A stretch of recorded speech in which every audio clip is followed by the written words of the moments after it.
The late afternoon sun painted long shadows across the empty highway as James Harrington III guided his Mercedes-Benz along the winding rural road. The leather steering wheel felt smooth under his grip, and the engine purred with the kind of quiet power that came with a price tag most people couldn't imagine. He glanced at his watch, a limited edition Patek Philippe that gleamed in the amber light, and frowned. 2 hours until the retreat, he muttered to himself, adjusting his navy blue tie. The fabric of his tailored suit rustled softly as he shifted in his seat. He'd planned the timing perfectly, as he did with everything in his life. The Marshall-Brooks merger wouldn't wait, and neither would the dozen eager investors gathering at the mountain resort. The trees lining the highway swayed gently in the breeze, their leaves beginning to show hints of autumn colors. James barely noticed the scenery. His mind was already at the retreat, rehearsing figures and projections that could make or break the deal. Bang! The violent sound shattered his concentration. The car lurched to the right, forcing him to grip the wheel with both hands. Warning lights flashed across his dashboard like Christmas decorations. "No, no, no," James growled, easing the car onto the gravel shoulder. The Mercedes shuddered to a stop, and a cloud of dust swirled around it, settling on the pristine black paint like a dirty blanket. James stepped out, his Italian leather shoes crunching on the gravel. The right front tire lay flat and lifeless, clearly beyond repair. A jagged piece of metal, probably from a broken truck spring, glinted mockingly from the rubber. He pulled his phone from his jacket pocket, his fingers automatically finding Daniel Wright's number. The phone rang 4 times before his assistant answered. "Daniel," James said, his voice clipped and controlled despite his rising anger. "I need a car, now." "Mr. Harrington?" Daniel sounded surprised, the background noise suggesting he was juggling multiple tasks as usual. "Where are you?" James paced beside his disabled vehicle, each step kicking up small puffs of dust. "Somewhere on Route 27, about 50 miles outside of Milton. My tire's blown out. Looks like it caught some debris." "On Friday afternoon?" Daniel's typing could be heard through the phone. "Sir, the nearest luxury car service is in the city, with weekend traffic." He paused, calculating. "It would take at least 3 hours to get someone out there." 3 hours? James stopped pacing, his free hand clenching into a fist. "I don't have 3 hours, Daniel. I have a multi-million-dollar deal waiting at that retreat. I need a solution, not excuses." "I understand, sir, but..." "I don't care how you do it, Daniel. Just get me another car. I have a multi-million-dollar deal on the line." James's voice echoed across the empty road, startling a few birds from their perches. "I'll do my best, Mr. Harrington, but realistically, call me back when you have something useful to report." James ended the call, resisting the urge to throw his phone into the nearby ditch. The sun continued its descent, casting longer shadows across the landscape. James rubbed his temple, feeling the beginning of a stress headache forming. As he scanned the horizon, a flickering neon sign caught his attention. About a quarter mile down the road, a small diner sat like an island in a sea of farmland. Its windows glowed warmly against the darkening sky, and even from this distance, he could make out the retro-style architecture that screamed small-town Americana. James looked down at his expensive suit, then back at the diner. Under normal circumstances, he wouldn't be caught dead in such an establishment.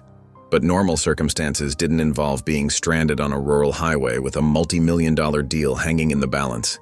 He grabbed his briefcase from the car, locked it with a beep that seemed out of place in the rural silence, and began walking. Each step on the uneven shoulder reminded him how unsuited his shoes were for anything but polished floors and carpet. The walk gave him unwanted time to think. This whole situation felt like some cosmic joke. James Harrington III, the man who controlled billion-dollar deals with a single signature, reduced to trudging down a country road like a common commuter. His father would have a field day with this story at the next board meeting. As he approached the diner, details came into sharper focus. The sign read, "Betty's Home Cooking," in pink neon, with several letters flickering uncertainly. The building itself was a classic silver dining car design, its metal siding weathered but clean. A few pickup trucks and sedans sat in the gravel parking lot, their modest appearances making James think longingly of his stranded Mercedes. The smell of coffee and bacon grew stronger as he reached the entrance. Through the windows he could see red vinyl booths, a chrome-edged counter with spinning stools, and waitresses moving efficiently between tables. It was like walking into a time capsule from an era he'd only seen in old photographs. James paused at the door, straightening his tie and running a hand through his dark hair. Even in crisis, appearance mattered. Another lesson drilled into him since childhood. The bell above the door jingled softly as he pushed it open, announcing his arrival to the handful of patrons inside. The aroma of fresh coffee and sizzling bacon enveloped him immediately. The air was warm and heavy with the smell of home cooking, nothing like the sterile, expensive restaurants he usually frequented. Country music played softly from an old jukebox in the corner, mixing with the quiet conversations of locals and the clink of silverware against plates. As James stepped inside, the familiar weight of his world, the deals, the expectations, the constant pressure to succeed, seemed to pause for a moment.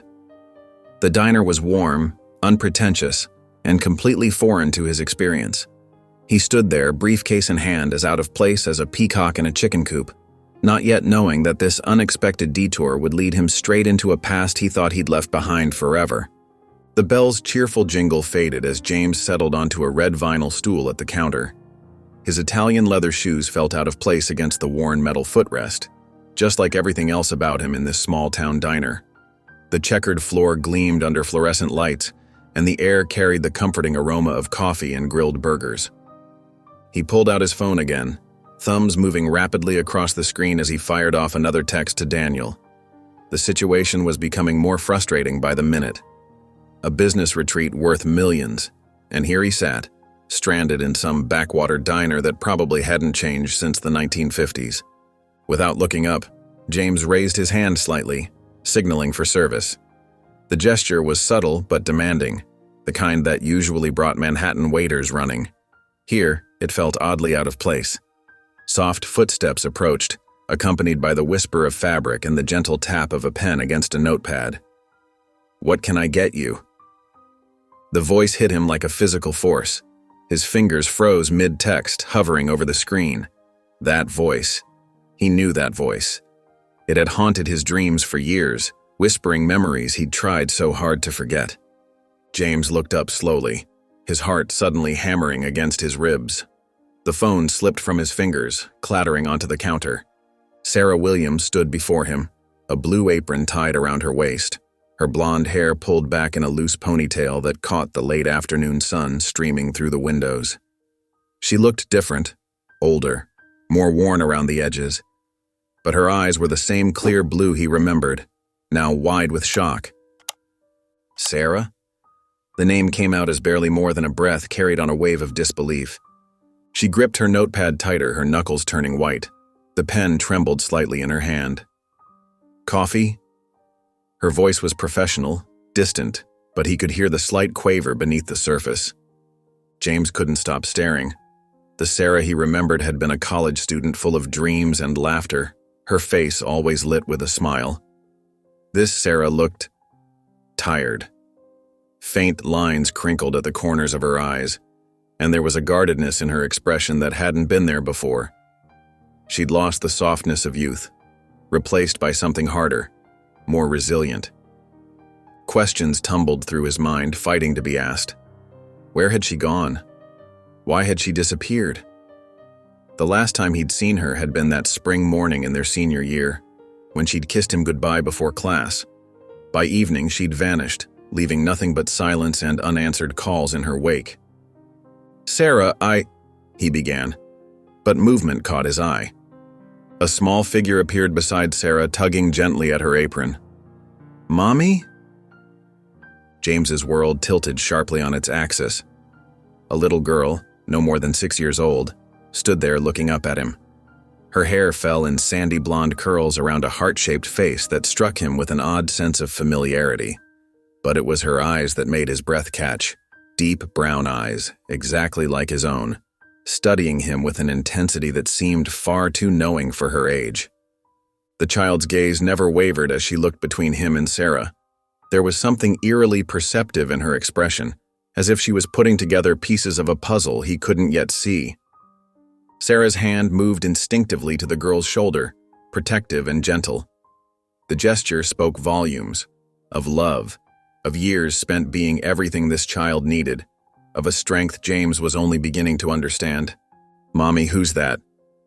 Emily's voice was clear and curious, cutting through the tension like a knife. Sarah's face went pale, her fingers tightening on her daughter's shoulder. The question hung in the air between them, heavy with unspoken implications. James couldn't tear his eyes away from the little girl. His mind was racing, doing calculations he didn't want to acknowledge. 6 years. Sarah had disappeared 6 years ago. The timing. His heart thundered in his chest as realization began to dawn. The diner continued its normal rhythm around them.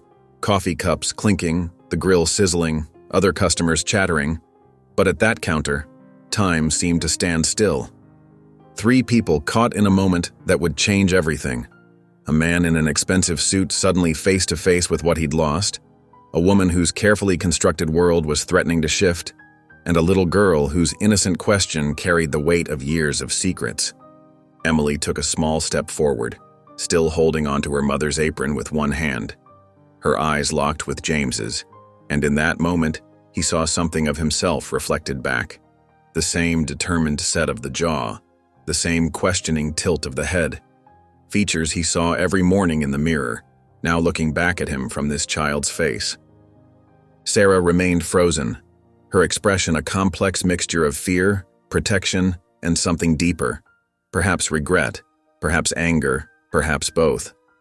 The notepad in her hand trembled slightly, the only visible sign of her inner turmoil. "Emily," she said softly, her voice steady despite her obvious distress. "Why don't you go check if Annie needs help with the dishes?" But Emily didn't move. She stood her ground, looking at James with that same unwavering gaze. "He looks like the man in the picture," she said simply. "The one in your drawer." The world seemed to slow down as Emily's innocent words echoed through the diner. "Mommy told me you're my daddy." James's coffee cup clattered against its saucer, dark liquid sloshing over the rim. The usual breakfast chatter died instantly, replaced by a heavy silence that pressed against his ears. The fluorescent lights suddenly felt too bright, too harsh. His throat went dry as he stared at the little girl standing before him. Emily, Sarah's daughter, his daughter. The thought sent a jolt through his entire body. Those eyes. He knew those eyes. They were the same shade of hazel as his mother's, a detail that hit him like a physical blow. The other diners weren't even pretending not to stare now. An elderly couple in the corner booth had stopped mid-bite, their forks suspended in air. The cook behind the counter had ceased flipping pancakes, his spatula frozen above the griddle. James's hands gripped the counter's edge so hard his knuckles turned white. The smooth surface felt like the only solid thing in a world that had suddenly turned upside down. His expensive watch caught the light, a reminder of the life he'd built, a life that was crumbling around him with each passing second. What did you say?" The words came out rough, barely recognizable as his own voice. His heart hammered against his ribs as he looked at the child, at Emily, willing himself to find some proof that this couldn't be true. But there it was, written in every feature of her face, the shape of her nose, the curve of her chin. They were mirror images of his own childhood photos. How had he not seen it the moment she appeared? Emily shifted her weight from one foot to the other, her small fingers playing with the hem of her pink t-shirt. She looked confused by his reaction, as if she'd simply stated something as obvious as the sky being blue. "Mommy told me you're my daddy," she repeated, her voice smaller this time, uncertain. James's gaze snapped to Sarah. She stood rigid, her hands clasped tightly in front of her apron. The years had changed her, but he could still read the emotions fighting for control on her face. Fear, determination, and something else he couldn't quite name. "It's true," Sarah said quietly, her words carrying clearly in the silent diner. She lifted her chin slightly, a gesture he remembered from their college days when she was preparing to stand her ground. The confirmation hit him like a punch to the gut. 6 years. 6 years of his life had passed while his daughter grew up without him. 6 years of first steps, first words, first everything, gone, lost. The magnitude of what he'd missed crashed over him in waves. A coffee cup clinked somewhere in the background. The sound seemed to break whatever spell had frozen him in place. James shoved back from the counter, the stool scraping loudly against the checkered floor. His legs felt unsteady as he stood, like he'd forgotten how to use them. The walls of the diner seemed to close in, too many eyes watching, too many witnesses to this moment that should have been private, too much truth in one small space. He needed air, he needed to think, he didn't know what he needed. Without a word, James turned and strode toward the door. His expensive shoes clicked against the floor, each step echoing in the quiet diner. He pushed the door open harder than necessary, making the bell above jangle wildly. The last thing he heard as he escaped into the parking lot was Emily's confused voice, small and worried. "Mommy? Did I say something bad?" Sarah's response floated after him, gentle but firm. "No, sweetheart. You just told the truth." The door swung shut behind him, cutting off any further conversation. James stood in the parking lot, his breath coming in short gasps, while inside the diner, a father's worst nightmare had just become his reality, discovering he had a child he never knew existed, and realizing he'd missed every moment of her life so far. Through the window, he could see Sarah kneeling to embrace Emily, their figures silhouetted against the warm light of the diner. Mother and daughter. A family he should have been part of. A family he never knew he had. The parking lot's dim streetlights cast long shadows across the cracked asphalt as James gripped his car door, his knuckles white with tension. The evening air had turned chilly, but he barely noticed. His expensive suit jacket offered little comfort against the cold truth that had just shattered his world. Emily's words kept repeating in his head. "Mommy told me you're my daddy." Each echo felt like another blow to his chest. His breathing came in short, sharp bursts as he tried to make sense of it all. A daughter. He had a daughter. The thought made his head spin. The Mercedes, usually his pride and joy, now felt like just another symbol of his hollow life. He ran his hand over the smooth metal, trying to ground himself in something familiar. But nothing felt familiar anymore. His carefully ordered world had just exploded into chaos. Gravel crunched behind him. Footsteps approached, steady and determined. He didn't need to turn around to know it was Sarah. Her presence had always had a way of filling a space, making the air feel charged with electricity. "You walked out," Sarah's voice cut through the evening quiet. "But you deserve to hear the truth." James spun around, his expensive shoes scraping against the loose stones. The sight of her standing there, still in her blue diner apron, made his anger bubble up like a geyser. 6 years of lost time. 6 years of not knowing he had a child. The rage felt hot in his throat. "6 years, Sarah," he shouted, his voice echoing across the empty parking lot. 6 years, and you never told me?" Sarah crossed her arms tight across her chest, but her stance was solid, unmovable. She looked smaller than he remembered, more weathered, but her eyes held the same fierce determination he'd fallen in love with all those years ago. "I did tell you, James." Her voice was steady, certain. James shook his head violently, running his hands through his perfectly styled hair, messing it up. "Don't lie to me." The words came out harsh, accusatory. "How could you keep something like this from me? A child, Sarah. My child." That's when she dropped the bombshell that would change everything. "I wrote to you," she said, each word clear and precise. "Over and over. You never responded." James froze, his angry retort dying in his throat. The world seemed to tilt on its axis as her words sank in. Letters? What letters? He never received any letters. He would have remembered. He would have. His father's face flashed in his mind.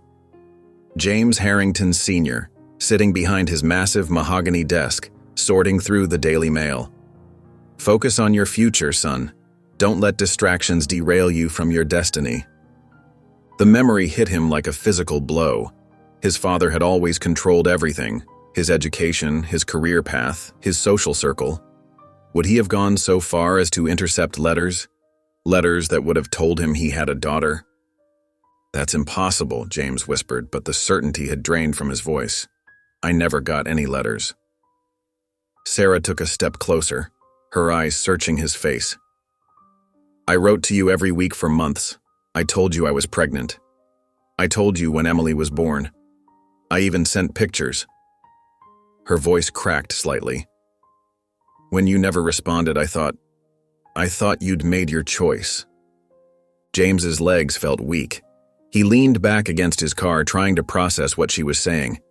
The pieces were starting to fit together, forming a picture he didn't want to see. His father's insistence that he focus on his career, the sudden promotion that had him traveling constantly, the careful monitoring of his mail and phone calls. He clenched his fists, his father's voice echoing in his head. Stay away from distractions. Focus on your future. Looking at Sarah now, standing in the harsh glow of the streetlight, James felt something crack inside him. The anger was still there, but it was shifting, redirecting itself.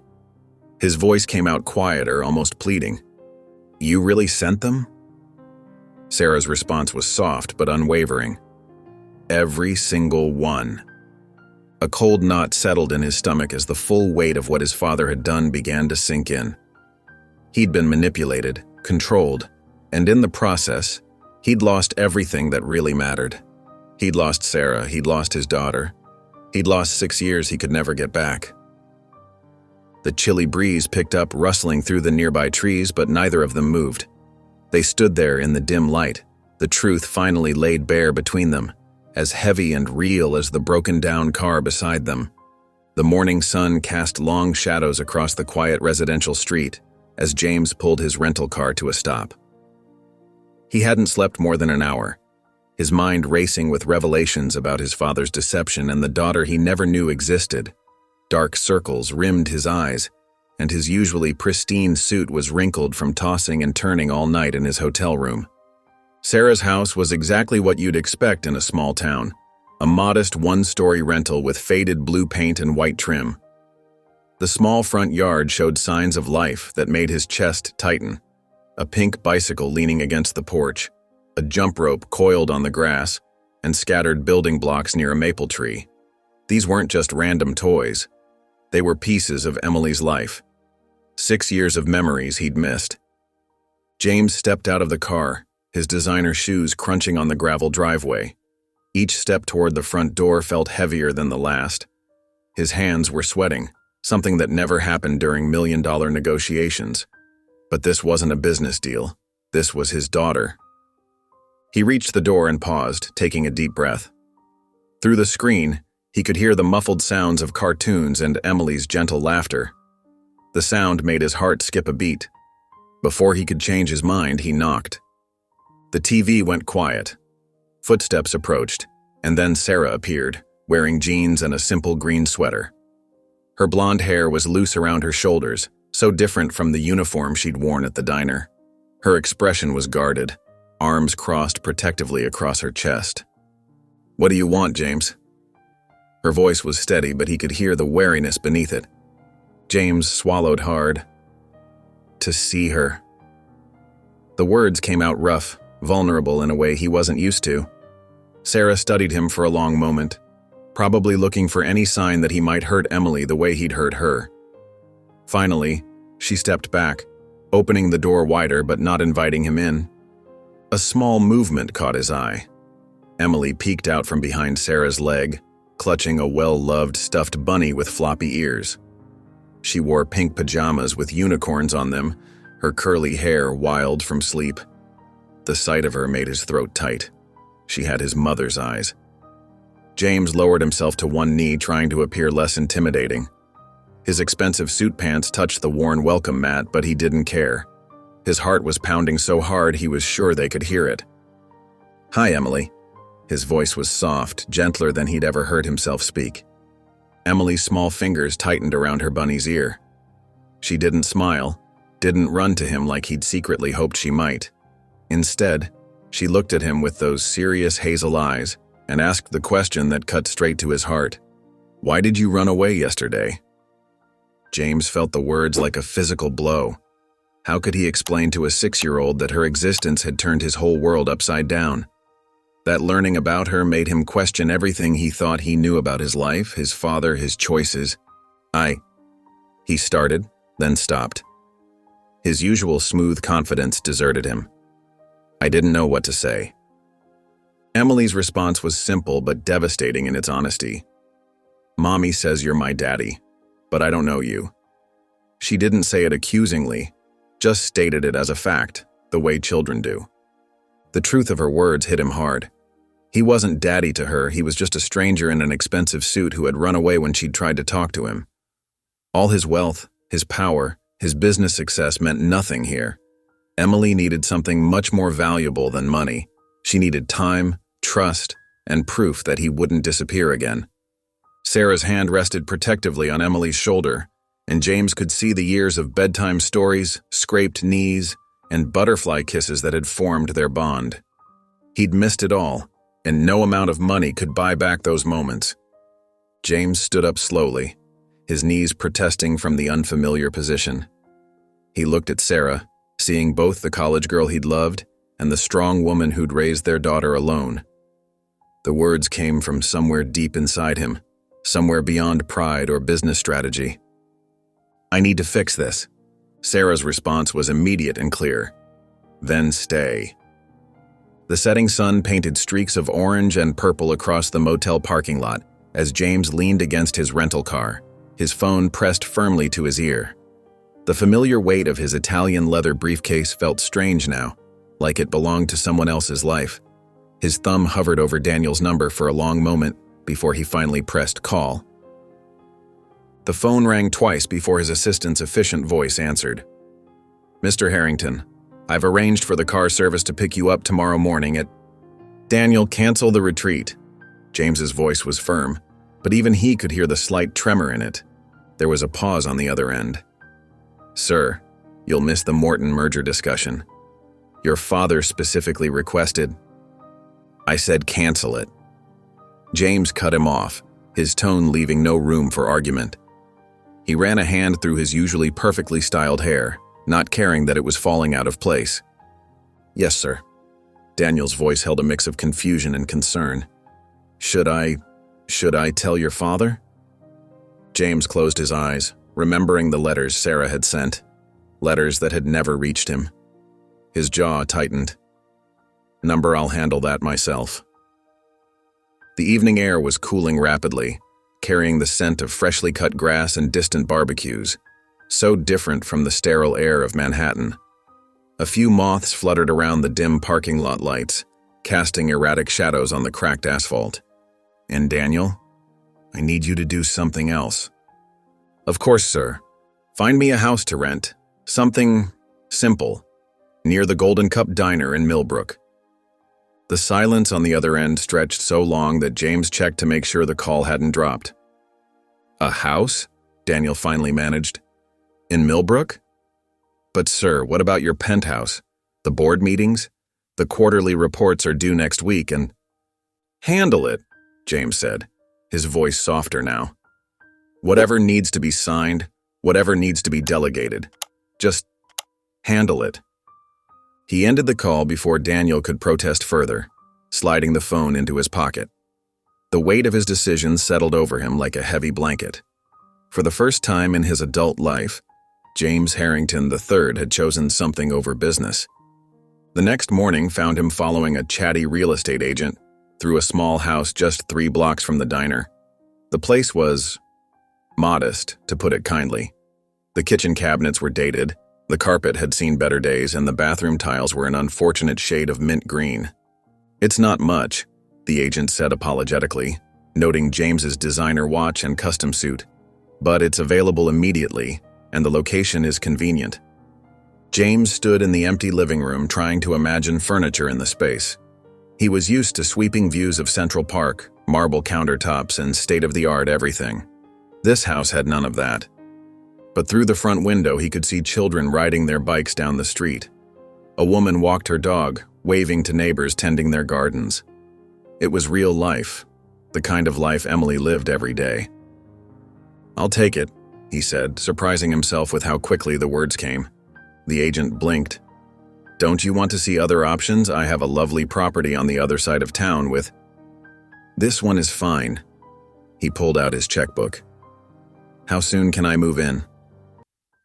By evening, James stood in his new living room, surrounded by the few things he'd brought from his hotel. His expensive suits looked out of place hanging in the small closet. His laptop sat closed on the kitchen counter, dozens of urgent emails going unanswered. The house was quiet, so quiet he could hear the tick of his watch and the hum of the old refrigerator. No traffic noise, no doorman's greetings, no cleaning service coming and going. Just four walls and silence. He walked from room to room, his footsteps echoing on the hardwood floors. The master bedroom was barely larger than his walk-in closet back in Manhattan. The spare room, which he already thought of as Emily's room, though she'd never seen it, had faded butterfly wallpaper that peeled slightly at the corners. James sat on the floor, his back against the wall, and loosened his tie. Uncertainty crept in like a fog, filling every corner of the empty house. What was he doing here? He'd walked away from a multi-million-dollar deal. His father would be furious, the board would question his commitment. Years of carefully planned career moves all put on hold for… what? For a little girl who looked at him like a stranger, for a chance to know his daughter, for the hope of fixing what he'd broken with Sarah. His phone buzzed, another message from Daniel about the chaos his sudden departure had caused. James ignored it. Instead, he stared at the ceiling, watching shadows from passing cars dance across the textured surface. "Did I just throw away everything for a life I don't even know?" he whispered to the empty room. The butterfly wallpaper offered no answers, and the silence of the house wrapped around him like a question mark. For the first time in his adult life, James Harrington III had no 5-year plan, no strategic moves mapped out, no guaranteed success waiting at the finish line. He had only this: an empty house, a daughter who didn't know him, and the terrifying possibility that some things matter more than success. The Sunday morning sun streamed through the diner's windows, casting warm patches of light across the checkered floor. The place buzzed with its usual weekend crowd, the after-church regulars in their Sunday best, families with sleepy children and elderly couples sharing coffee and pancakes. James pushed through the glass door, the familiar bell chiming above his head. His polished shoes clicked against the linoleum as he made his way past occupied booths. In his hands, he carried a pristinely wrapped box with a silver ribbon, the kind of gift that came from the sort of stores where prices were never displayed. He spotted Emily at her usual corner table, bent over a coloring book with intense concentration, her small fingers gripping a blue crayon. Her curly hair fell forward, partially hiding her face as she worked. The stuffed bunny she always carried sat propped against the napkin holder, its worn fur and slightly crooked ear a stark contrast to the crisp newness of the gift James carried. Sarah glanced up from behind the counter where she was pouring coffee for an elderly couple. Her eyes followed James as he approached Emily's table, and she pressed her lips together, saying nothing. James cleared his throat softly. "Good morning, Emily." Emily looked up briefly, then returned to her coloring. "Hi."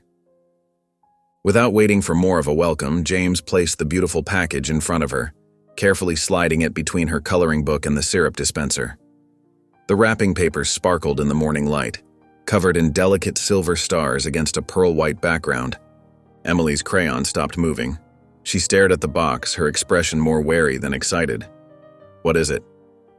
"A present," James said, trying to keep the eagerness out of his voice. He pulled out the chair across from her and sat down, adjusting his casual weekend sweater, which probably cost more than Sarah made in a week. "Go ahead, open it." Emily set down her crayon and poked at the box with one finger, as if testing whether it might bite. She glanced over at her mother behind the counter, who gave her a small nod. With careful movements that seemed to stretch James's patience to its limits, Emily began unwrapping the gift. She didn't tear into it like most children would. Instead, she methodically undid each piece of tape, folded the paper neatly, and set it aside. James's knee bounced under the table as he watched her. He'd spent hours at the city's most exclusive toy store, consulting with their top saleswoman about what a 6-year-old girl might want. The porcelain doll had cost more than most people's monthly rent, with hand-painted features and real human hair. Emily finally lifted the lid off the box. Inside, nestled in tissue paper, lay the doll in all its perfect glory. Her painted blue eyes seemed to sparkle, and her golden curls, not unlike Emily's own, were arranged in perfect ringlets. The doll wore a dress of pale pink silk with tiny pearl buttons and real lace trim. Emily stared at it. She reached out one finger and poked the doll's cheek. "What do you think?" James asked, leaning forward slightly. "She's very special. They only make a few of these each year." Emily's nose wrinkled slightly.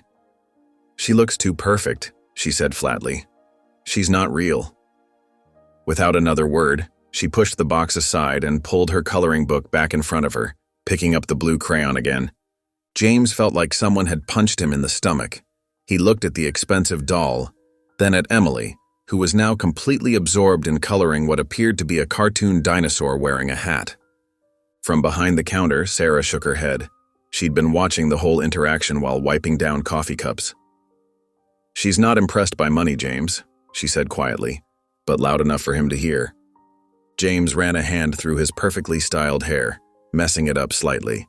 He watched as Emily reached over and adjusted her stuffed bunny's position, giving its worn ear a gentle pat before returning to her coloring. The bunny's fur was matted in places, and one of its eyes was slightly loose, but Emily treated it like it was the most precious thing in the world. The contrast between the pristine doll and the well-loved bunny couldn't have been more stark. The doll was perfect. Too perfect. It was like everything else in James's life.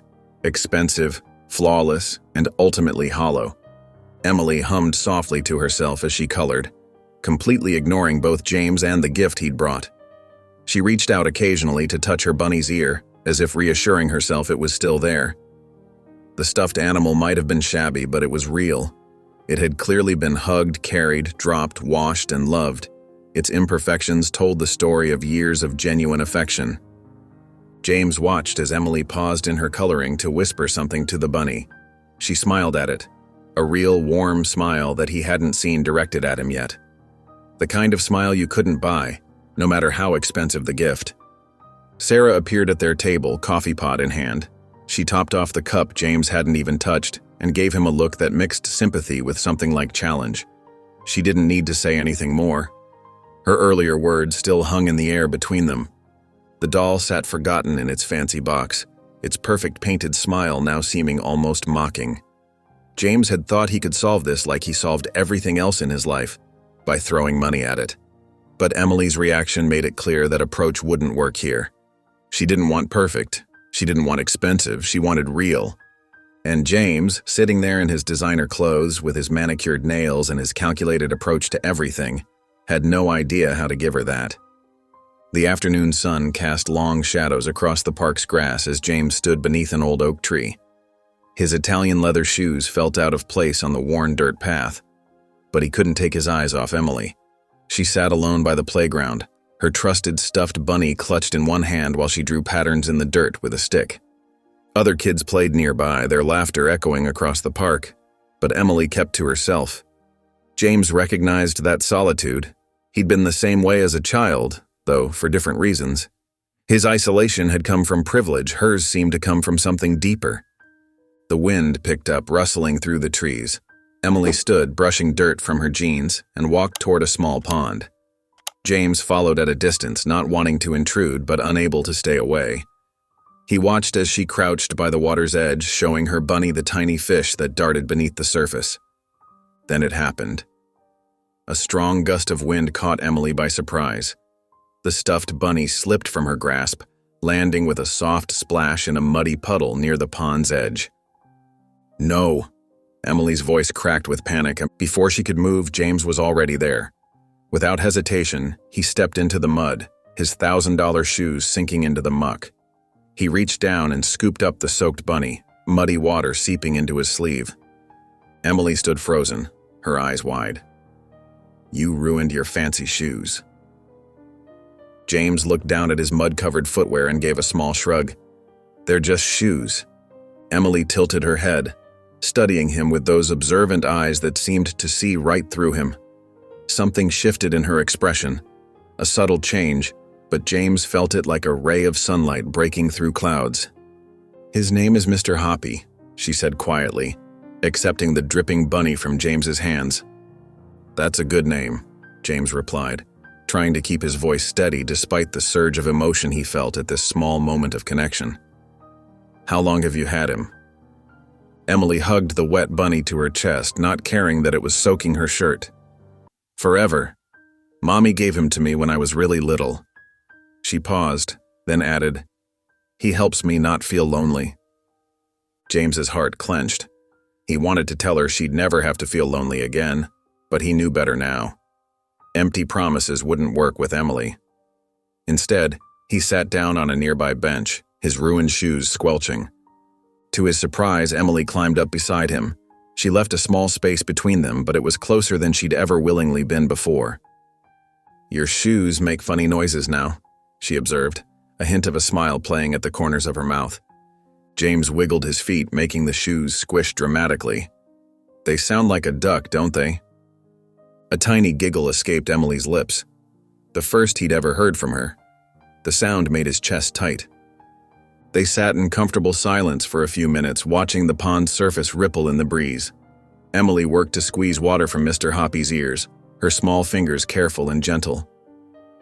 "You know," James said thoughtfully, "I bet Mr. Hoppy would feel better after a proper cleaning and maybe some minor repairs. I noticed his ear is a little loose." Emily clutched the bunny closer, protective. "Mommy tried to fix him, but she worked so much." "What if—" James chose his words carefully. "What if we took him to a special toy doctor? Someone who fixes stuffed animals for a living?" Emily's eyes widened slightly. "There are doctors for toys?" James nodded. "There are, but only if you want to. Mr. Hoppy is your friend. It's your decision." Emily looked down at her soaked companion, considering. "Will it hurt him?" "No," James assured her. "They're very gentle, and you can watch the whole time." She thought for another moment, then asked in a small voice, "Will you come too?" James felt warmth spread through his chest despite his wet clothes. Of course, every step of the way. From across the park, Sarah watched the scene unfold. She stood with her arms crossed, but not in anger. Her posture held something else, uncertainty, perhaps hope. She'd seen James rush to help without thinking about his expensive clothes. She'd watched Emily slowly let down her guard. For the first time since James had reappeared in their lives, Sarah allowed herself to wonder if he was really staying. Not just physically present, but emotionally invested. The James she'd known in college would never have sacrificed his expensive shoes for a stuffed animal. He wouldn't have sat patiently, earning trust in small moments. The man on the bench making her daughter laugh with squelching shoes was someone different, someone who might just be worthy of the second chance he was asking for. Emily's voice carried across the park. "Can we go to the toy doctor tomorrow?" "Whenever you're ready," James replied, and Sarah heard the sincerity in his voice. They sat together on that bench, an unlikely pair. A Wall Street financier with ruined Italian leather shoes and a small girl clutching a dripping stuffed bunny. But in that moment, they looked exactly like what they were. A father and daughter finding their way to each other one tiny step at a time. James stood on Sarah's front porch, his mud-stained Italian leather shoes a stark reminder of the afternoon at the park. The evening had settled in, painting the sky in deep purples and blues. His hands were shoved deep in his pockets, fingers fidgeting with loose change, a nervous habit he thought he'd outgrown years ago. The porch light flickered on automatically, casting a warm glow over the worn welcome mat and the small collection of Emily's rain boots lined up neatly against the wall. A child's bicycle with training wheels leaned against the railing, its pink and white streamers dancing in the evening breeze. When Sarah opened the door, her expression was guarded, arms crossed over her chest. She was wearing simple jeans and a soft gray sweater, so different from the diner uniform he'd grown used to seeing her in. "You shouldn't be here," she said, but her voice lacked the sharp edge it had carried in their previous encounters.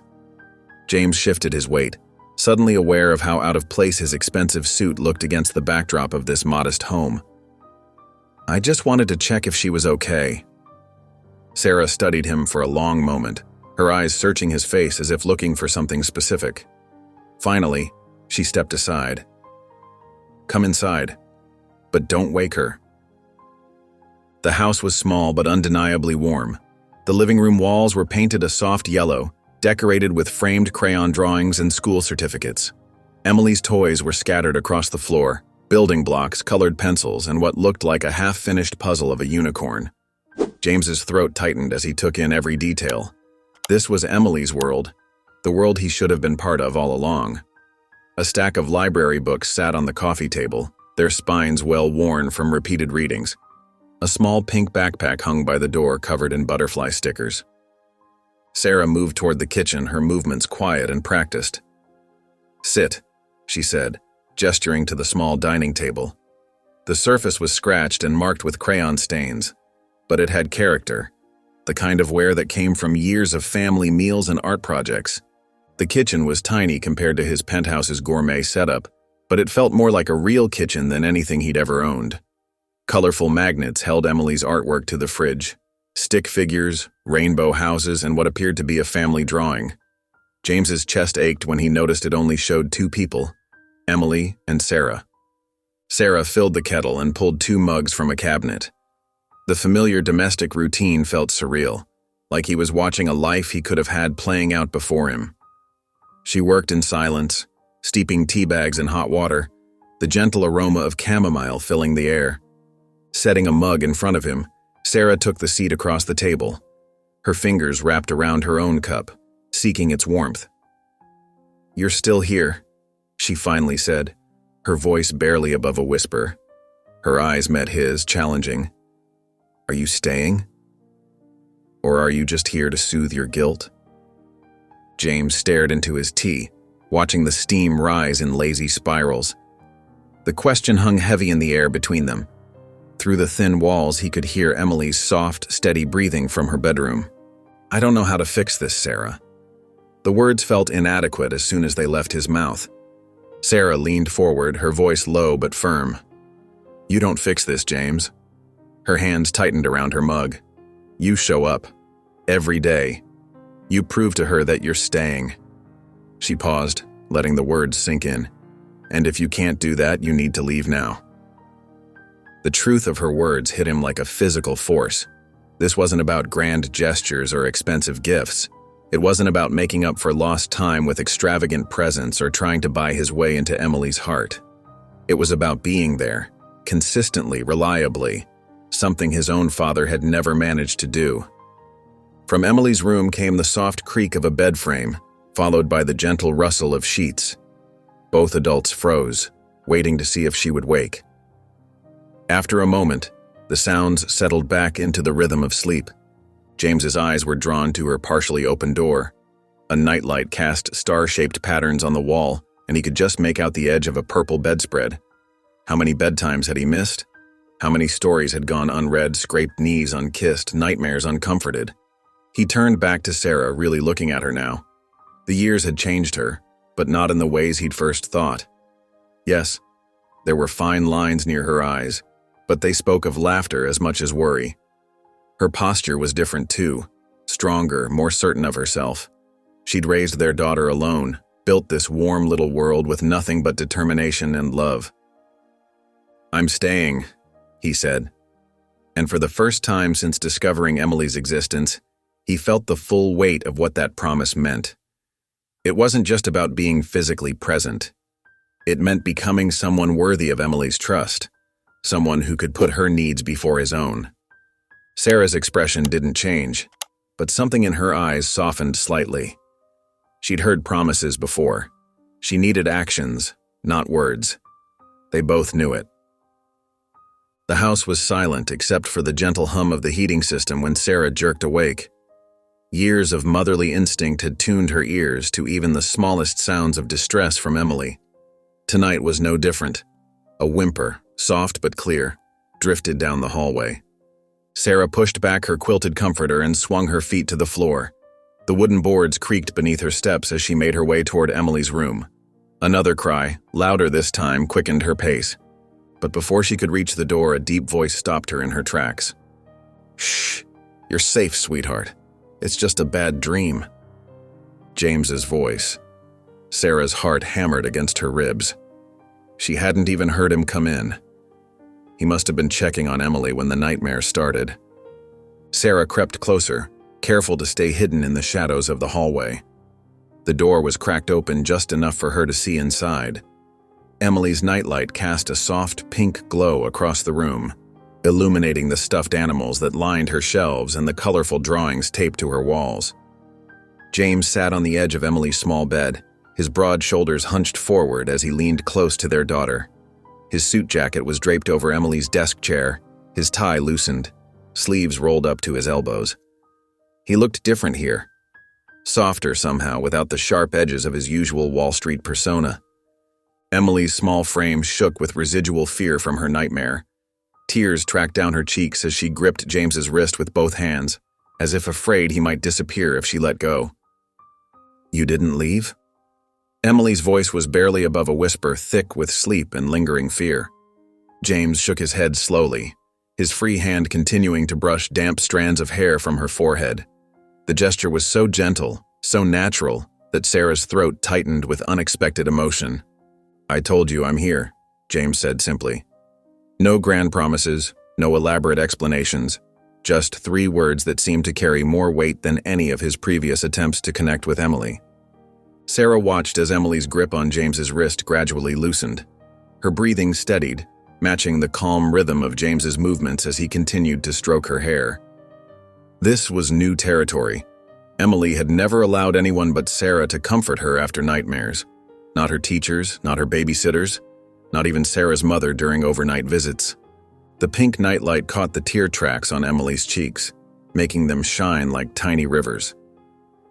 James reached for the tissue box on her nightstand and carefully dabbed at her face. Emily didn't pull away. "Do you want to tell me about your dream?" James asked softly. Emily shook her head, then paused. "It was dark," she whispered. "I was all alone."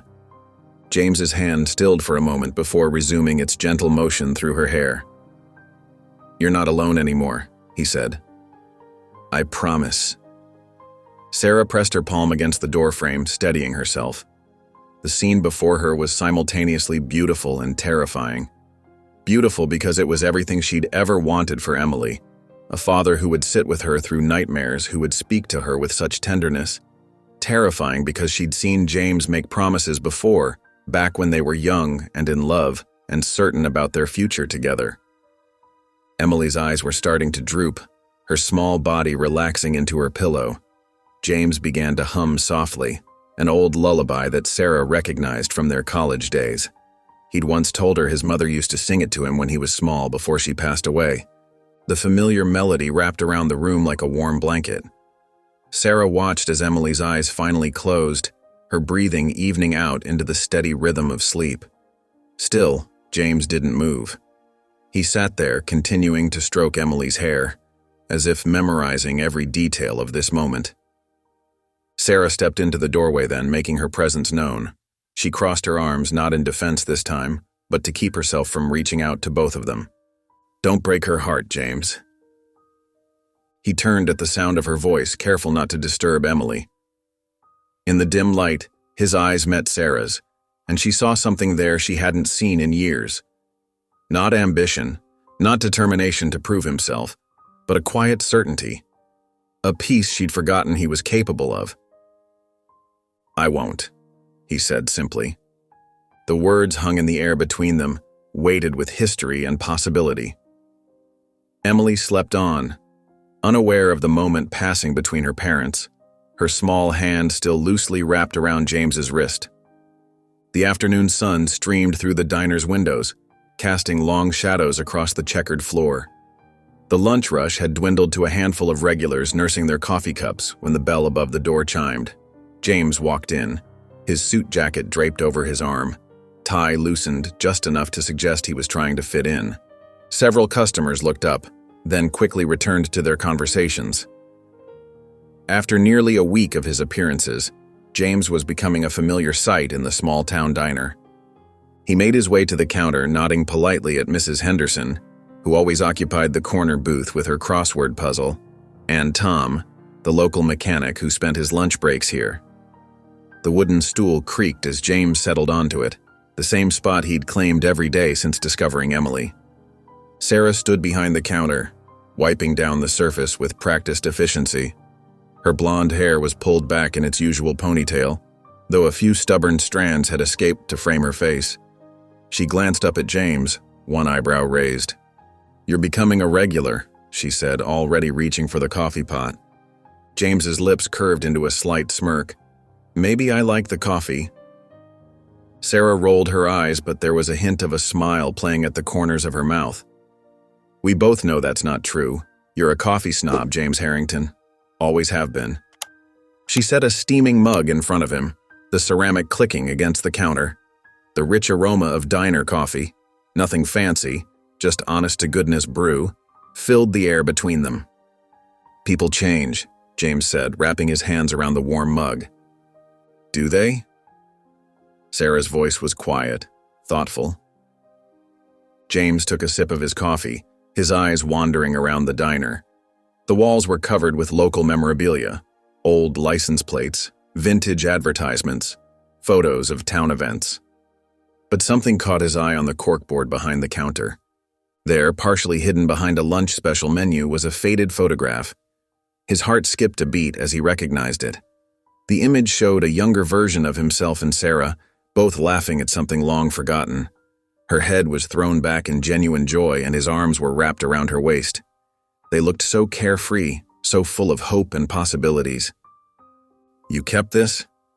His voice was barely above a whisper. Sarah turned to look at what had captured his attention. Her expression softened for a moment before she caught herself. "I almost threw it away," she admitted, fiddling with the dish towel in her hands. "But I couldn't." The diner seemed to fade away as they both stared at the photograph. It had been taken during their college days, at a local fair. James remembered the smell of cotton candy, the sound of carnival music, and the way Sarah's hand had fit perfectly in his. "That was a good day," he said softly. Sarah nodded, her guard dropping slightly. "The day you won me that ridiculous stuffed penguin." "Hey, I spent $20 trying to knock down those bottles," James protested, a genuine laugh escaping him. "And the penguin was worth maybe $2, Sarah countered, but she was smiling too. "I named him Sir Waddles." "You did not." "I did. He sat on my bed all through senior year." For a moment, they were just James and Sarah again. Not the wealthy financier and the small-town waitress, not the separated parents of a 6-year-old girl. Just two people who once knew every detail of each other's lives. "Whatever happened to Sir Waddles?" James asked, taking another sip of his coffee. Sarah's smile turned wistful. "Emily has him now. He's missing an eye and most of his stuffing has seen better days, but she loves him." The mention of Emily brought them back to the present, but the tension that usually accompanied any discussion of their daughter felt different now, less sharp, more bittersweet. "She has your smile, you know," James said quietly, "when she really smiles, not just being polite." Sarah busied herself with reorganizing the sugar packets. "She has your stubbornness." Poor kid. That earned him another eye roll, but Sarah's expression remained soft. She glanced at the photo again. "We were so young." "We had it all figured out," James agreed. "Or thought we did." "Big dreams," Sarah mused. "You were going to conquer Wall Street. And you were going to open your own restaurant." James paused, looking around the diner. "Still could." Sarah shook her head. "Different dreams now." A comfortable silence settled between them as James finished his coffee. The afternoon sun had shifted, casting new shadows across the diner floor. Sarah moved to serve other customers, but kept drifting back to where James sat.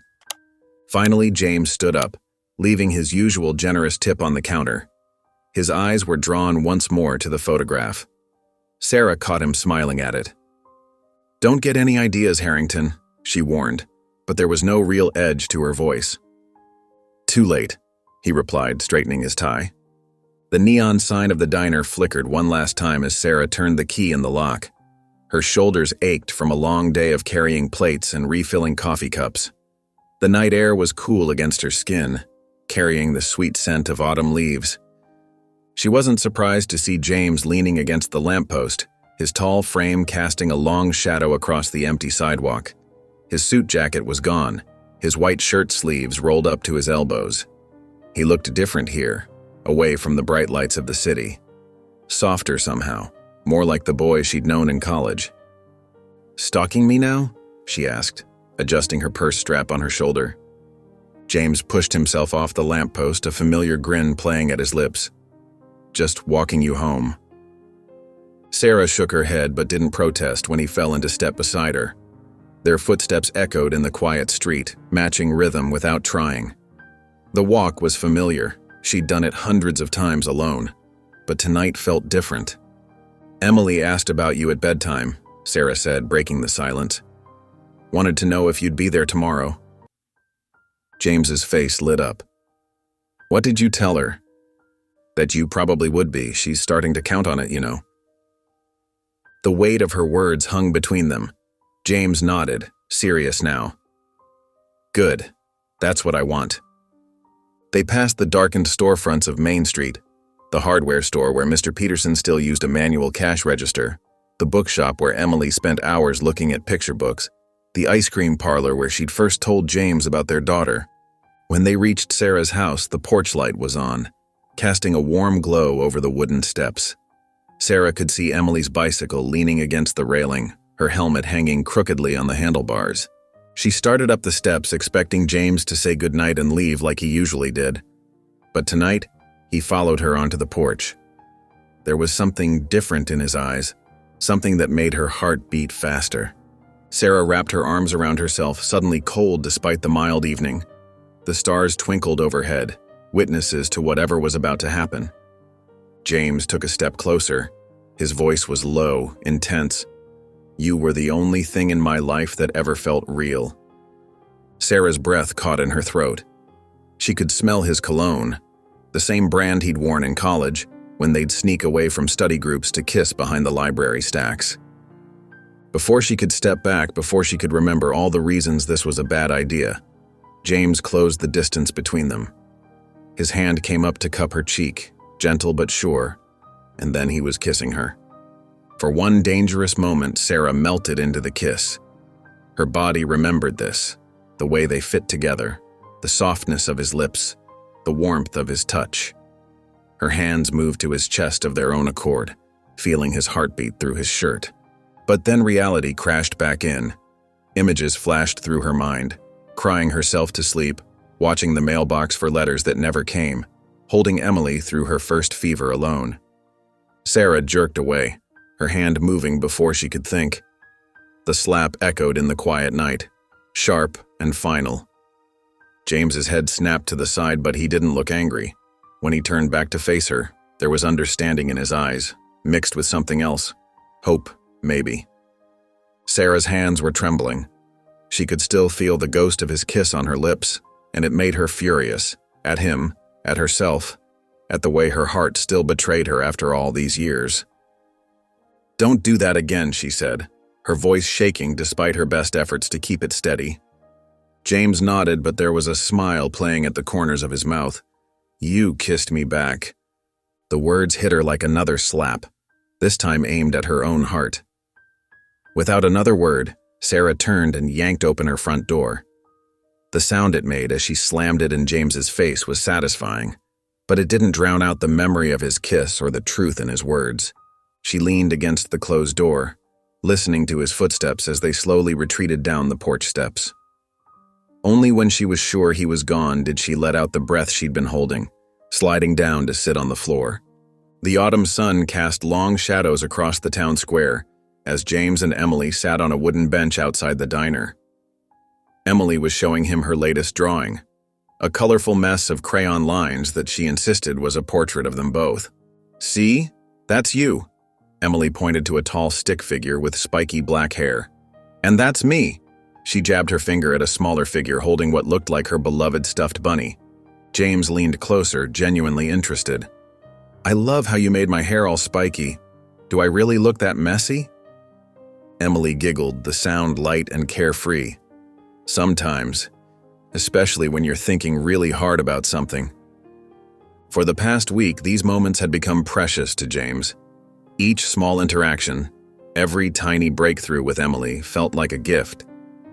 She wasn't calling him daddy yet, but she'd stopped hiding behind Sarah when he came around. "You know what?" James said, pointing at the drawing. "I think this needs to go on my fridge. Would that be okay?" Emily's eyes lit up. "Really? You want it?" "Of course I do. It's a masterpiece." Their laughter mingled in the crisp afternoon air.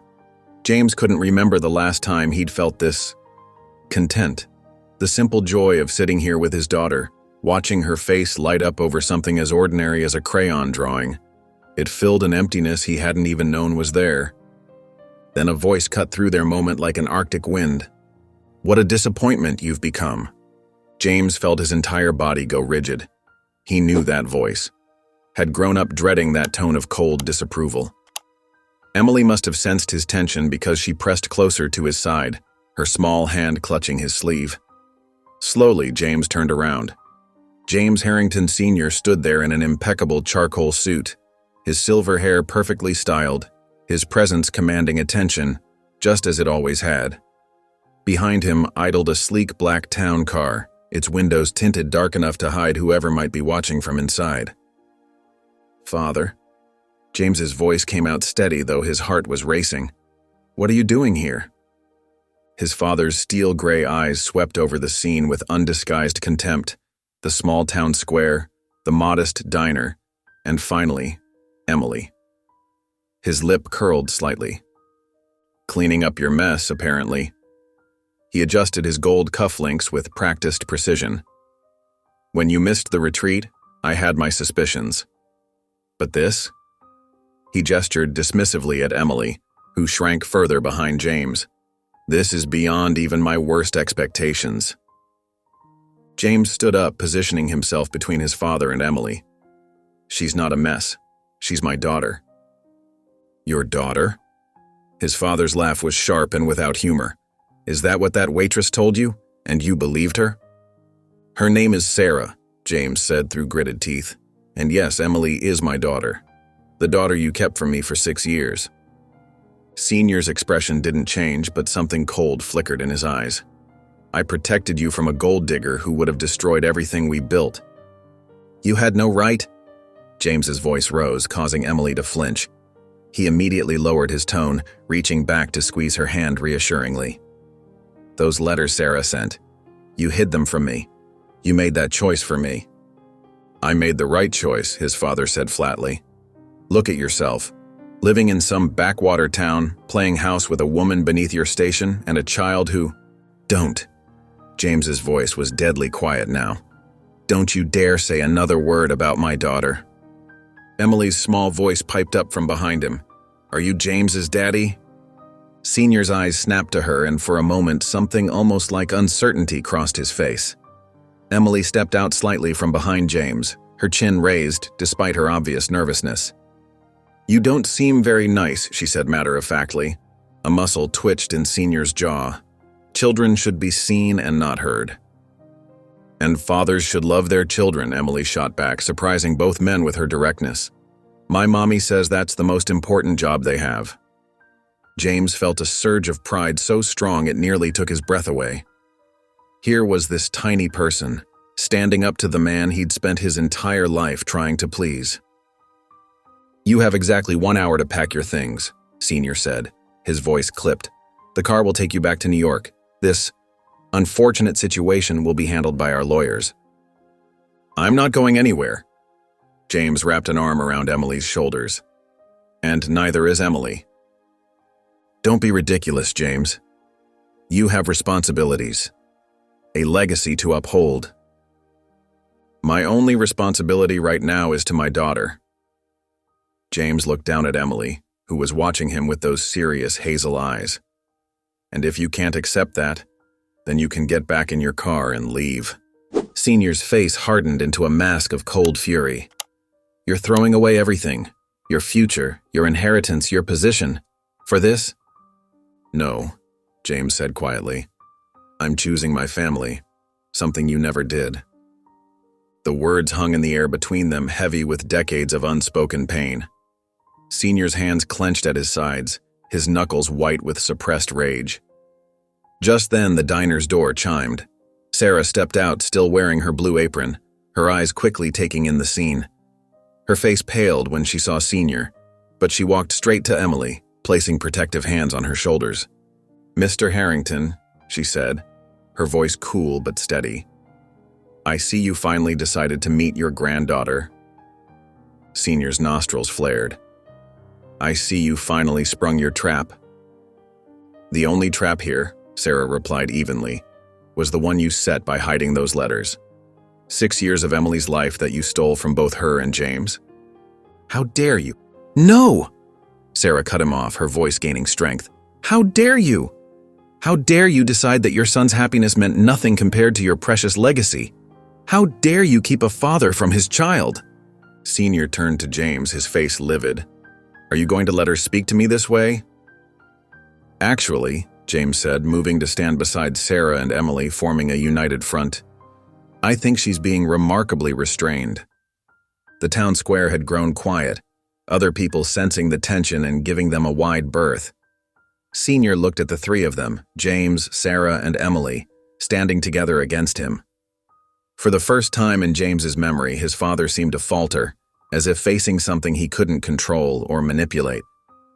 James sat at the worn wooden table in his rented house, his head pounding. The morning light filtered through dusty windows, casting shadows across the scratched surface. His father's words from yesterday echoed in his mind, each syllable sharp as broken glass. "You're throwing your entire legacy away for them?" He reached for his coffee mug, noticing how his hands trembled slightly. The ceramic was chipped, nothing like the designer cups he used to drink from in his Manhattan penthouse. Strange how he didn't mind that anymore. His father's ultimatum had been clear as crystal. Return to New York, abandon this foolish pursuit, as he called it, and everything would go back to normal. His position at the company, his wealth, his status, all restored with a simple signature and a plane ticket home. James pulled out his phone, his jaw tight. The banking app loaded slowly, too slowly. When the numbers finally appeared, his stomach dropped. 0, all zeros. He refreshed the page once, twice, 3 times. Nothing changed. His savings, his investments, his credit lines, everything was gone or frozen. With mechanical precision, he dialed his bank's number. The cheerful hold music felt like mockery as he waited, his free hand drumming against the table's surface. "Good morning, Mr. Harrington."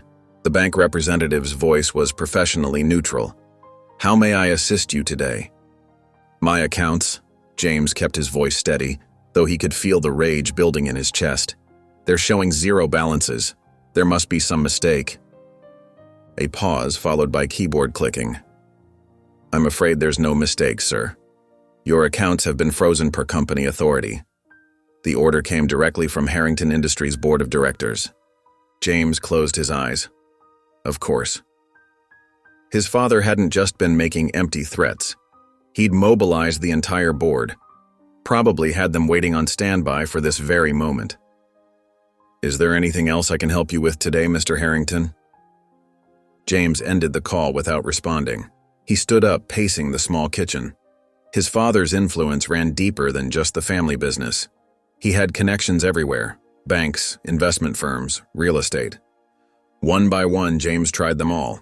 Each call ended the same way: accounts frozen, access denied, properties transferred. His phone buzzed, a text from his father. "Ready to be reasonable?" James tossed the phone onto the table.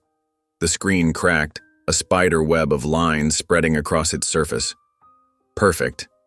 Even his phone would probably stop working soon.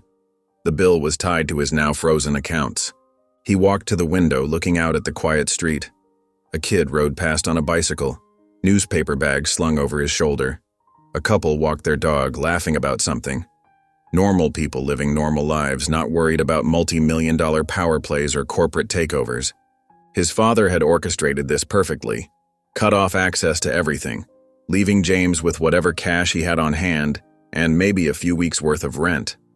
The message was clear: come back to the fold or stay here with nothing. James returned to the table, picking up his cracked phone. He opened his wallet, $300 in cash, 2 credit cards that would probably be declined, and a receipt from the diner where Sarah worked. Sarah. Emily. His real legacy wasn't in some corporate boardroom or high-rise office. It was in Emily's drawings, in Sarah's cautious smiles, in the way his daughter had finally started to trust him. He thought about Emily showing him her stuffed bunny yesterday, explaining its name and history with complete seriousness, about Sarah letting him walk her home after her shifts, even though she still kept her distance, about the way Emily had hugged him after he'd helped her with her nightmare. Money had always been his safety net, his measure of success, his shield against the world. Now it was gone, and strangely, he felt lighter. Scared, yes, angry, definitely, but lighter. He pulled out a notepad, one of those cheap spiral-bound ones from the dollar store, and started writing. He had skills beyond his family name, contacts who might still talk to him despite his father's influence, ideas that had nothing to do with inherited wealth.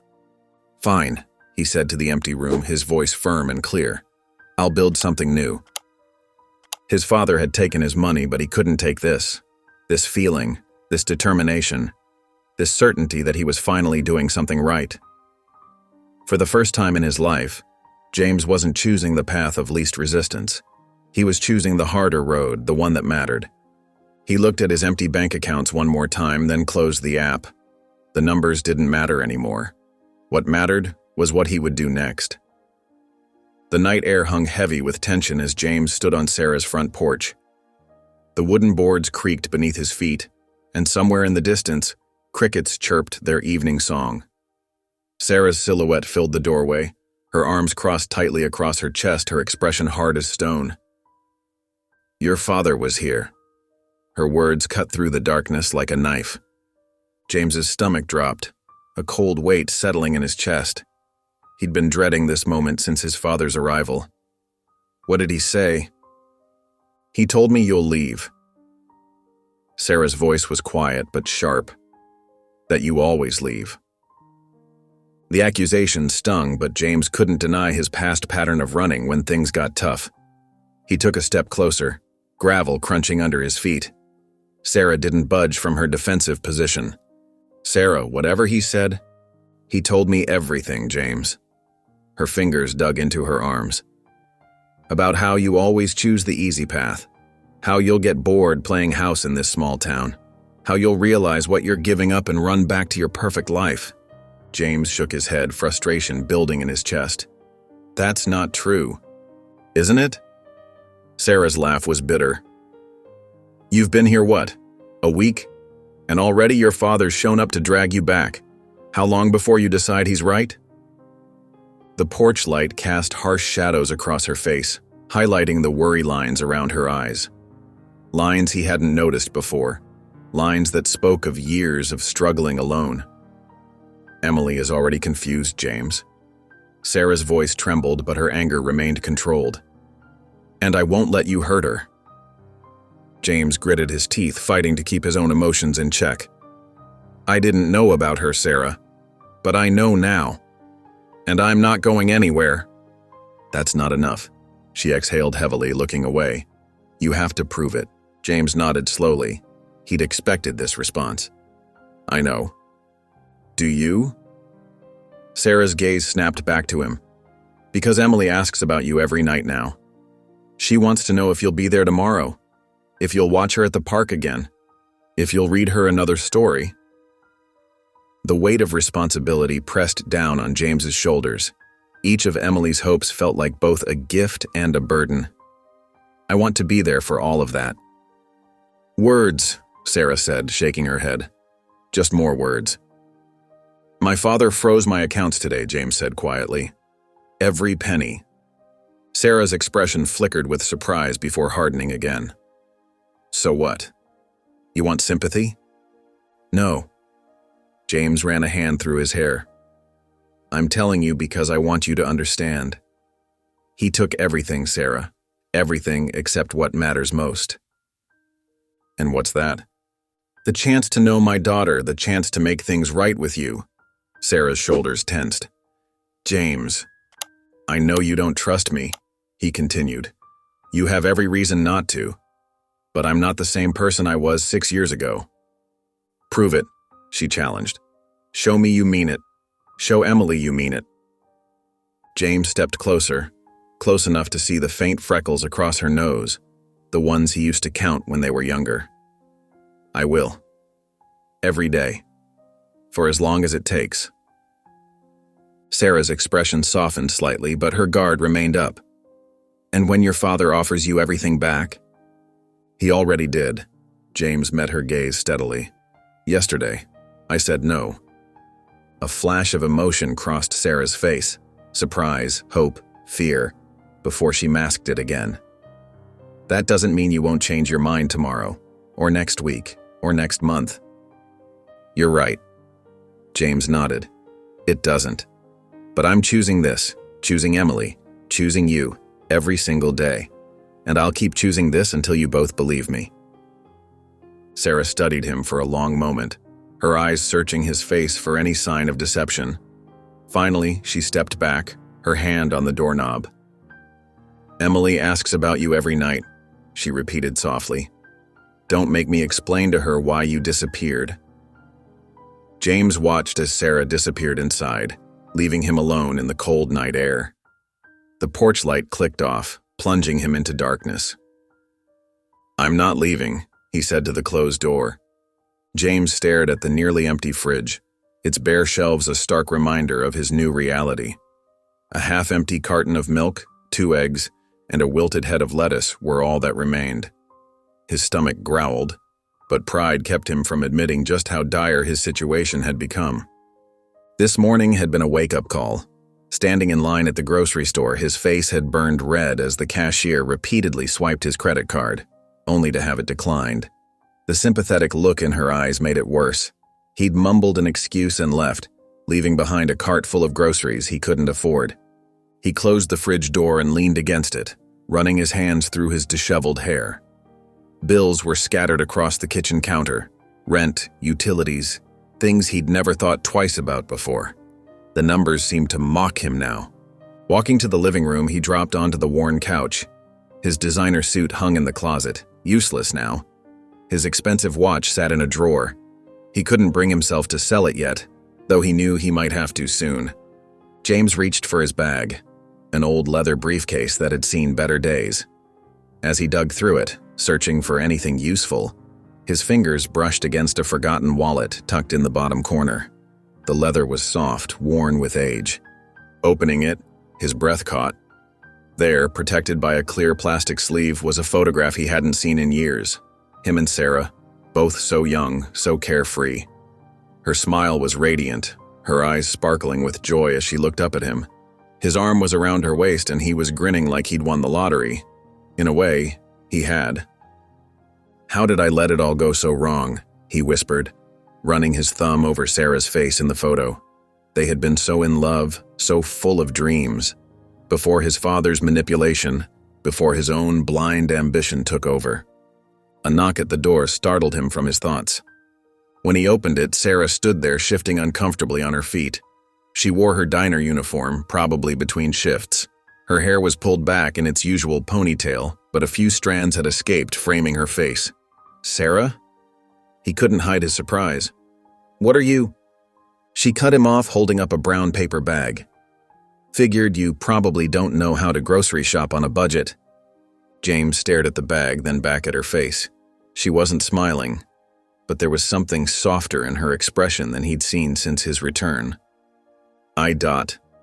He struggled to find words. You didn't have to. No, she agreed. I didn't. She thrust the bag toward him. But Emily mentioned you didn't eat lunch with her today, said you told her you weren't hungry. James took the bag, his fingers brushing against hers for a brief moment. The contact sent a familiar spark through him, one he tried to ignore. Thank you, he managed. Sarah nodded, already turning to leave. But this time she paused, glanced back over her shoulder. It was a small gesture, but it felt monumental.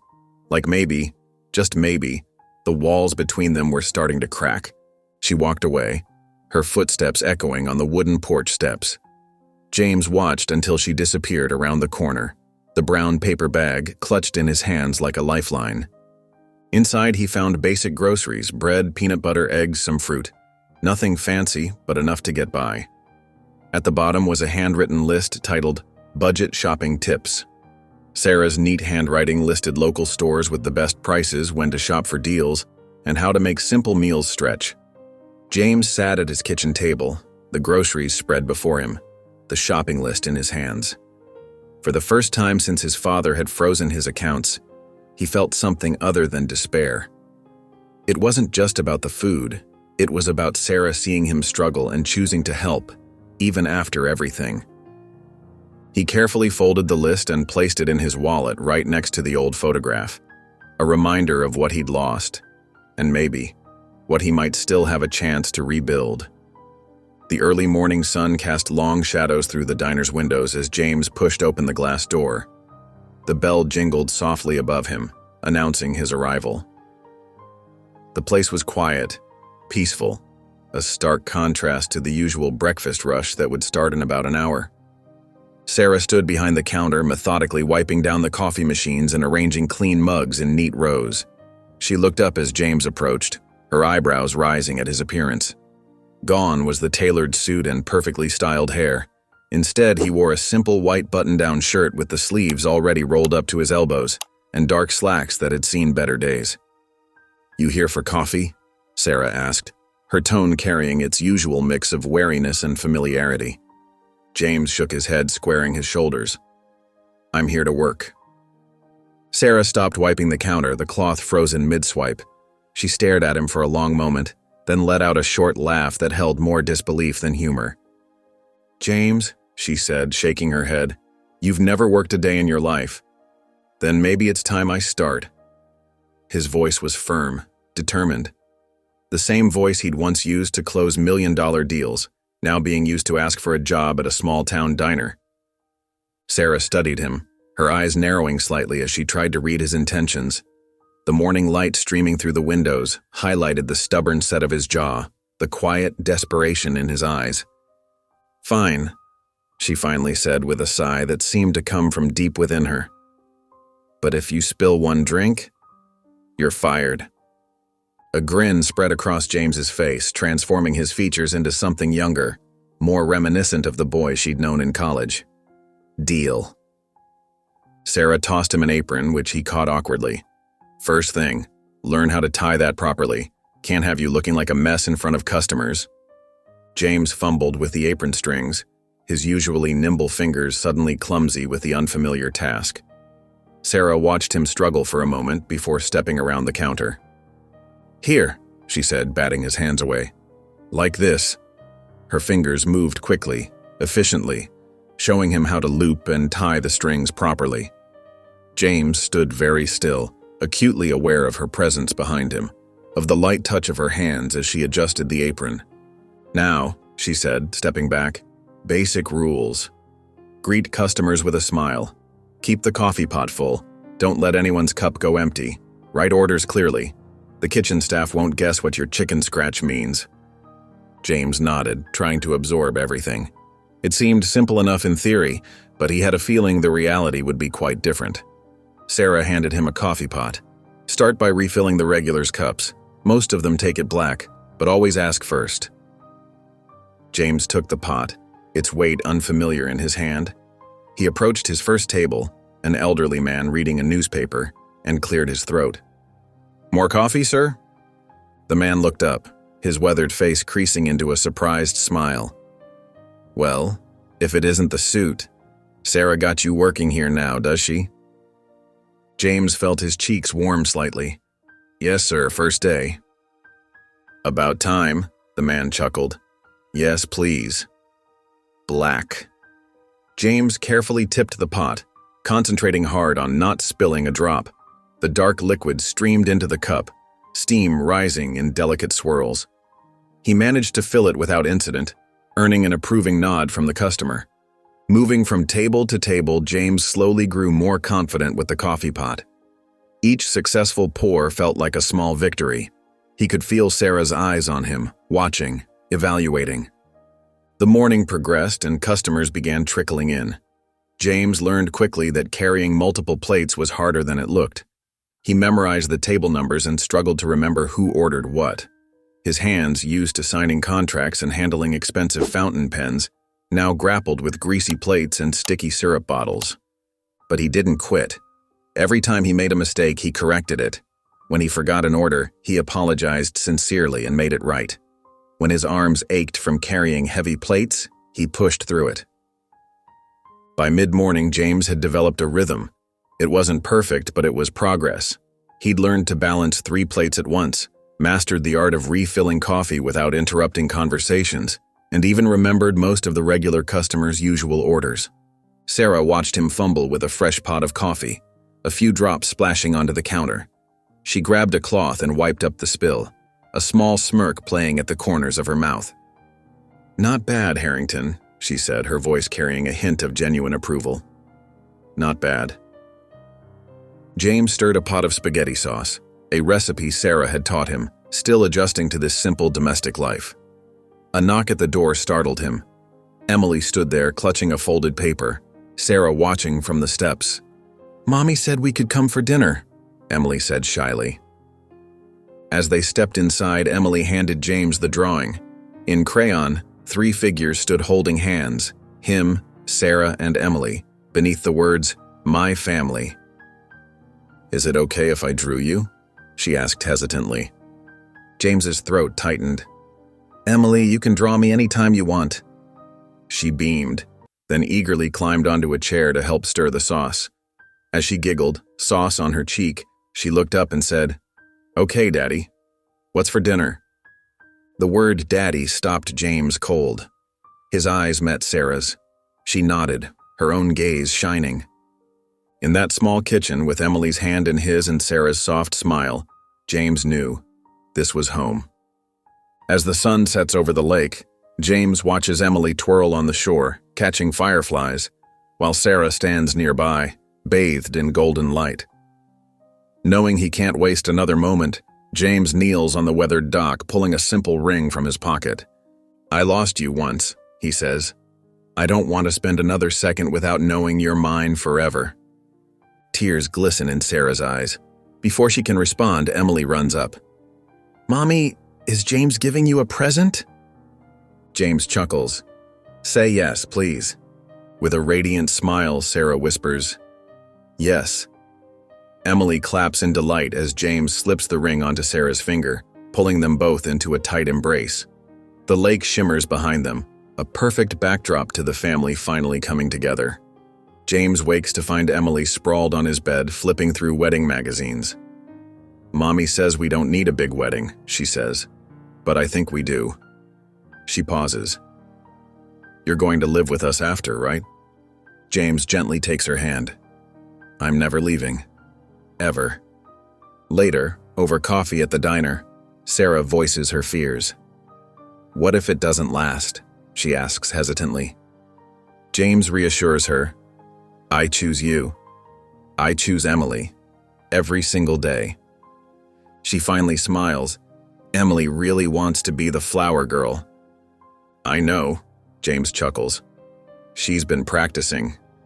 Sarah laughs, leaning into him as he wraps an arm around her. As the morning sun filters through the diner, she lets herself believe in forever. James enjoys his small-town life until a sleek black Mercedes pulls up. His father. Cold and disapproving, James Sr. scoffs at his son's choices, calling him a disappointment. He tries to lure him back with money and power, but James refuses. "For the first time, I have everything." His father warns he'll regret it, but as the car drives away, James feels lighter, finally free from his past. On the eve of the wedding, James admits his fears to Sarah. "What if I'm not enough?" She reminds him he already is, through the small moments, like helping Emily practice tossing flower petals. Love, she tells him, isn't about perfection but about showing up. As he listens, James realizes she's right. They're in this together. The morning of the wedding, Emily shyly knocks on James's door, clutching a drawing of their family with the words, "Can I call you Daddy today?" Tears blur his vision as he hugs her tightly. "You can call me Daddy forever." In that moment, he knows he's finally home. As the sun sets over Sarah's backyard, James watches his bride walk toward him, Emily joyfully tossing petals ahead of her. Their vows are simple, heartfelt, a promise to stay, to love, to be a family. When the officiant pronounces them husband and wife, James kisses Sarah, then bends to embrace Emily as she whispers, "I love you, Daddy." With Sarah and Emily in his arms, James realizes his true wealth was never in boardrooms or bank accounts. It was here, in love, in family, in finally belonging. If you enjoyed the story of James, I handpicked this next story that you will enjoy. Please don't miss this one. Click here to watch it. In finally belonging. If you enjoyed the story of James, I handpicked this next story that you will enjoy. Please don't miss this one. Click here to watch it.